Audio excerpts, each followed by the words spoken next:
டெல்லி பஞ்சாப் வந்து சரியான match. Especially என்னன்னா கருண் நாயர் அந்த 2 கேட்ச் விட்டது தான். ஸ்ரேயாஸ் ஐயருக்கு அந்த 2 கேட்ச் 25லயும் 30லயும் ஆமா அந்த அது கேட்ச் விட்டது தான் தெரியல. அது வந்து அந்த விடலன்னா கூட பழைய அவனுங்க டேர்னிங் மைண்ட் பாயிண்ட். செட் வந்து அவனுங்கலாம் வேற இல்லையே, லெவல் மைண்ட் செட்ல இருக்காங்க. அடுத்து வந்து ஸ்டாயினிஸ் தான் வரான். அடுத்து ஸ்டாயினிஸ் தான் வரான். பிரஷர் பில்டப் போயிட்டு இருக்கும்.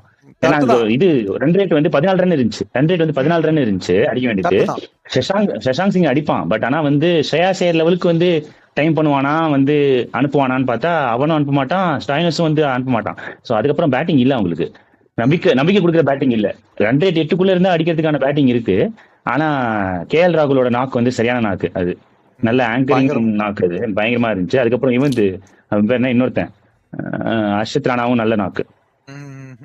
அந்த சைடு இது ஹைதராபாடு இவனு அவன் பேர் என்ன ராஜஸ்தான் அவன் சுட்டி குழந்தை வந்து சுட்டி குழந்தை பயப்பட மாட்டான். நீ போடு, நீ எவனா இருந்தாலும் போடு.